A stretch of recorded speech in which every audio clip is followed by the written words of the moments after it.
In this video, I'm gonna show you how to fix Xfinity remote not working with cable box. First, check batteries, replace with new ones to ensure they are not dead. Then clear line of sight, make sure nothing is blocking the signal between the remote and the cable box. After that, reset the remote. Hold the setup button until the LED turns green. Press 981.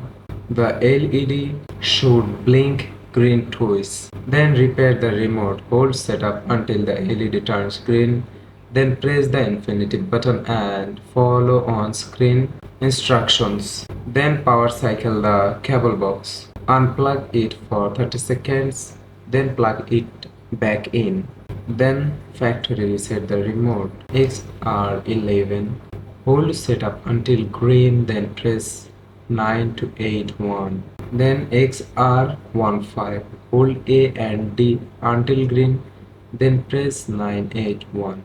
And the last one is contact support. If it still don't work, reach out to Infinity support for help. So that's how you can fix Infinity remote not working with cable box.